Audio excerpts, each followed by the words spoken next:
जीवन में बहुत सारा समस्या आसब बंधुगण, किंतु केबे भी मन दुख करेंगे नहीं। कहीं भगवान एक एमिति डायरेक्टर अटंती जी कि सबुठु कठिन रोल बेस्ट एक्टर को ही दे थांती। नमस्कार बंधुगण, आमर यही चैनल को आपण मानक स्वागत। आज यही ज्योतिष कार्यक्रम तुला राशि पाई बहुत गुरुत्वपूर्ण अच्छी। आज आमे जानिबा देवगुरु बृहस्पति राशि परिवर्तन उपरे।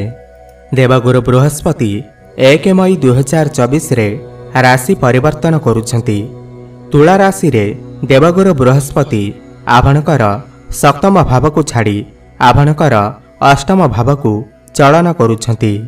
देवगुरु बृहस्पति आपणकर अष्टम भाव रे 1 मई 2024 रु नहीं करी 14 मई 2025 पर्यंत रहिबे।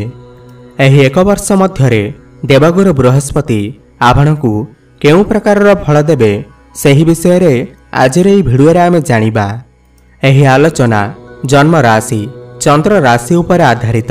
चलंतु एबे जानिबा देवगुरु बृहस्पति हेउछंती सबठार अधिक कारक तत्वर ग्रह। संतानर कारक ग्रह मध्य बृहस्पति अटंती। धनर कारक ग्रह मध्य बृहस्पति अटंती। उच्च शिक्षार कारक ग्रह मध्य बृहस्पति अटंती एवं आपणकर भाग्यर कारक मध्य बृहस्पति अटंती एवं आध्यात्मिकतार कारक ग्रह मध्य बृहस्पति अटंती। जणे व्यक्ति मध्यरे ईश्वरंक प्रति केते भल पाइबा अछि, केते आध्यात्मिकता अछि ताहा गुरुंक ठारु जणा पड़ी थाए। तेबे बंधुगण, बृहस्पतिकर एही राशि परिवर्तन आपणकर जीवन रे कौन परिवर्तन आनिब यह जानिबा पूर्वरु जदि आपणकर भी तुला राशि हुई थाए एवं आपण भी ईश्वर को सच्चा हृदय भक्ति करती विश्वास करती ताहेले एही वीडियो को गोटे लाइक करी कमेंट बॉक्स रे जय जगन्नाथ हर हर महादेव अवश्य लिखि दियंतु। बंधुगण, आपणकर राशि रु अष्टम भाव रे देवगुरु बृहस्पति विराजमान अछंती। पूरा एक वर्ष पर्यंत अष्टम स्थान रे रहिबे। देवगुरु बृहस्पति आपणकर अष्टम भाव रे रही आपणकर द्वादश घर को, द्वितीय घर को एवं चतुर्थ घर को देखुछंती। देवगुरु बृहस्पति आपणकर षष्ठ एवं तृतीय भावर अधिपति होई करी आपणकर अष्टम भाव रे बसिछंती। गुरु एठारे विपरीत राजयोग बनौछंती। विपरीत परिस्थिति रु खराब परिस्थिति रु गुरु एठारे आपणको बाहर करिवे। जो व्यक्ति माने कोर्ट कचेरी एवं शत्रुंकर चक्रांतरे फसी रहिथिले गुरु एठारे तांकु बाहर करिवे, सहायता हेबे। गुरु अष्टम को आसीबे, शत्रुंक घर को आसीबे। गुरु एठारे आपणकर मोटापण को बढ़ाइबे। आपणकर शरीर भितरे विभिन्न प्रकारर परिवर्तन आसीब। तेबे बंधुगण, बृहस्पतिंकर चलन आपणकर जीवन रे कौन परिवर्तन आनिब सही विषय रे जानिबा एवं आपण टिके आपणकर स्वास्थ्यर जत्न नियंतु। आपणकु डायबिटीज, गैस्ट्रिक, पेट जनित समस्या देखा दे पारे। एथिप्रति आपण टिके ध्यान दियंतु, कारण देवगुरु बृहस्पति आपणकर अष्टम रे रही द्वादश घर को देखुछंती। आपणकर शरीर असुस्थ हेबा सहित आपणकर खर्च मध्य बढ़ी पारे। राशि चक्र रे द्वादश घर को भल विचार करा जाई न थाए। द्वादश घर होई थाए आमर लॉस र भाव, व्ययर भाव। एठारे द्वादश घर एक्टिव हेउछि। आपणकु विदेश यात्रा कराइब, खर्च आपणकर बढ़ी पारे। आपण जदि विदेश रे रही कोनोसी काम कार्य करूछंती ताहेले एहा आपणक पाई बहुत भल अछि। आपण एही समय मध्यरे दूर स्थान को यात्रा करि पारंती। आपण जदि कोनोसी एमएनसी कंपनी रे काम करूछंती तेबे आपणकर प्रमोशन होई पारे, नचेत एमएनसी कंपनी रे आपणकु काम मिली पारे। जदि आपण माने बेरोजगारी अछंती, बेकारी अछंती एवं आपणकु कोनोसी कर्म प्राप्ति हेउ नाही तेबे एही समय मध्यरे आपणकु एमएनसी कंपनी रु जॉब ऑफर आसी पारे, आपणकु काम मिली पारे। विदेश यात्रा करिवार सुयोग प्राप्ति हेबा बा कर्म को नै आपण विदेश यात्रा करि पारंती। एहा सहित आपण टिके आपणकर खर्च उपरे नियंत्रण रक्षा करंतु। आपणकर खर्च बढ़ी पारे। बंधुगण, द्वादश घर त्रिकोणर खराब घर होई थाए। जेहेतु द्वादश घर को देवगुरु बृहस्पति दृष्टि रोचे तेबे द्वादश घर एक्टिव होउछि तेबे आपण यात्रा बहुत अधिक करिवे विदेश यात्रा करिपारंती लॉन्ग ट्रैवल मध्य आपण करिपारंती जहा द्वारा आपण शारीरिक पीड़ा मध्य भोग करिपारंती। देवगुरु बृहस्पति द्वादश घर को देखिले विदेश जिबार जोग बनै थांती नचेत हॉस्पिटल जिबार जोग बनै थांती आपण निजे नचेत काहाकु नै हॉस्पिटल जाई पारंती सेथिपाई आपण टिके आपणकर स्वास्थ्य उपर ध्यान दियंतु। गुरु एठारे आपणकर द्वितीय घर को मते देखुछंती। द्वितीय घर हेउछि आपणकर धनर घर कुटुंबर घर एवं बाणीर घर एवं आपणकर द्वादश घर को देखुछंती।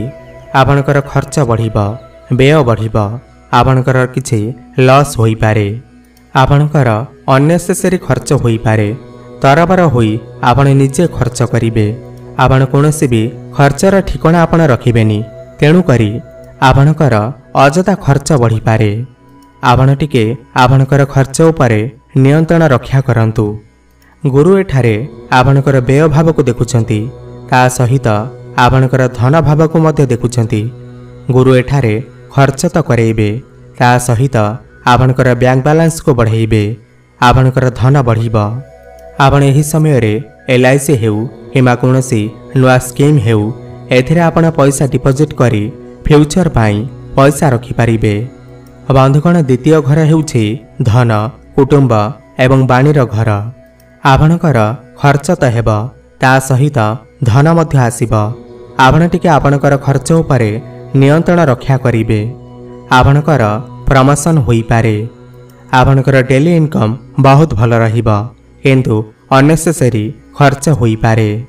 द्वितीय घर मध्य आपणकर बाणीर भाव होई थाए कम्युनिकेशन स्किल मध्य आपणकर बहुत भल रहिबो आपणकर कम्युनिकेशन स्किल रे कॉन्फिडेंस आसीबो काउंसलिंग काम लीडरशिप काम जदि आपण करूछंती तेबे समय आपणक पाई बहुत भल रहिबो एवं द्वितीय घर मध्य आपणकर परिवार घर कुटुंबर घर परिवार सहित आपण कोनोसी दूरस्थान को यात्रा करि पारंती परिवार लोकंक सहित आगरो जहाँ भी किछि मनमालिन्य थिला ताहा दूर होई जिवो एवं परिवार लोकंक मध्यरे गोटे सुंदर संबंध सृष्टि हेबो जदि काहा सहित भी झगड़ा होइथिला ताहा सॉर्ट आउट होई जिवो एवं परिवार लोकंक मध्यरे मधुर संपर्क स्थापन हेबो परिवार तरफरु आपनको सहयोग एवं साहाय्य प्राप्ति हेबो परिवार को नहीं आपण किछि प्लानिंग करि पारंती संतानर प्लानिंग मध्य आपण करि पारंती। गुरु एठारे षष्ठ घरर मालिक होई द्वितीय भाव को देखुछंती एही समय मध्यरे आपण लोन नेई पारंती एही समय मध्यरे जो माने लोन नेबा को चाहुचंती आपण नेई पारिबे समय आपणक पई भल अछि एवं गुरुंकर नवम दृष्टि आपणकर चतुर्थ भाव उपर पड़ुअछि तेबे आपण किछि एही समय मध्यरे बहुत बड़ किछि भाबी पारंती। बंधुगण चतुर्थ घर हेउछि बाहनर घर जमी जमार घर प्रॉपर्टीर घर तेबे एही सब जिनिस को आपण अचीव करिबा पई बहुत बड़ चिंता करि पारंती भाबी पारंती एवं से सब को मध्य आपण प्राप्ति करिवे आपण कोनोसी संपत्ति को किणाबिका करि पारंती कोनोसी वाहन मध्य किनि पारंती आपण कोनोसी नुआ संपत्ति किनि पारंती नुआ गाड़ी किनि पारंती किंबा जमी इत्यादि किनि पारंती किंबा आपण कोनोसी नूतन घर तैयारी करि पारंती एही समय मध्यरे आपण एही समस्त कार्य को करिवार मध्य जोग बनुअछि एही समय मध्यरे आपणकर प्रॉपर्टी रे बहुत बड़ परिवर्तन आसी पारे आपण एही समय रे कोनोसी नूतन जानवाहन किनि पारंती जेकोसी जानवाहन हेउना काहेकि ताहा साइकेल हेउना काहेकि आपण एही समय रे किनि पारंती।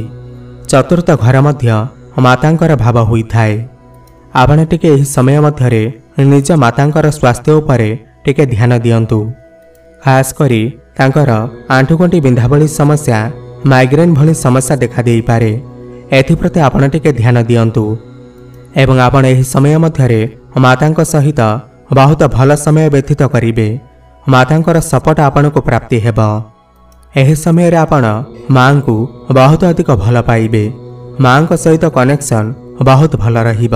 ଏହା ସହିତ ଆପଣଙ୍କ ଶରୀରରେ ମଧ୍ୟ କିଛି ରୋଗ ଦେଖାଦେଇପାରେ। ମାଙ୍କ ଶରୀରରେ ମଧ୍ୟ ରୋଗ ଦେଖାଯିବାର ଯୋଗ ରହିଅଛି। ଶନି ଏବଂ ରାହୁ ବିଦେଶ ଯିବାର ଯୋଗ ମଧ୍ୟ ନିର୍ମାଣ କରିପାରନ୍ତି। ବିଦେଶରେ ଇନକମ୍ ଆପଣଙ୍କର ହୋଇପାରେ। ଟ୍ରାଭେଲ ଆପଣ କରିପାରନ୍ତି। ଏବଂ ଯେଉଁମାନେ ବେରୋଜଗାର ଅଛନ୍ତି ଏବଂ ରୋଜଗାର ପ୍ରାପ୍ତି ନିମନ୍ତେ ପ୍ରୟାସ କରୁଛନ୍ତି ସେମାନଙ୍କ ଜୀବନରେ କିଛି ପରିବର୍ତ୍ତନ ଆସିପାରେ। ବହୁତ ବଡ଼ ପରିବର୍ତ୍ତନ ଆସିପାରେ। ଆପଣ ପ୍ରୟାସ କରନ୍ତୁ। ସଫଳତା ଏହି ସମୟରେ ସୁନିଶ୍ଚିତ ଆପଣଙ୍କୁ ପ୍ରାପ୍ତି ହେବ। ତେବେ ବନ୍ଧୁଗଣ, ଏହା ତ ଥିଲା ବୃହସ୍ପତିଙ୍କର ଚଳନ ଆପଣଙ୍କର ଜୀବନରେ କ'ଣ ପ୍ରଭାବ ପକାଇବ। ତେବେ ଯାହା ବି ସମସ୍ୟା ଅଛି ଏବଂ ଯାହା ବି ଅଶୁଭ ଅଛି ତାକୁ ଦୂର କରିବା ପାଇଁ ମୁଁ ଏବେ ଆପଣଙ୍କୁ କିଛି ଉପାୟ କହିବି। ଉପାୟଗୁଡ଼ିକୁ ଶ୍ରଦ୍ଧା ଏବଂ ଭକ୍ତିରେ କଲେ ଆପଣଙ୍କର ସମସ୍ତ ବାଧାବିଘ୍ନ ଦୂର ହୋଇଯିବ।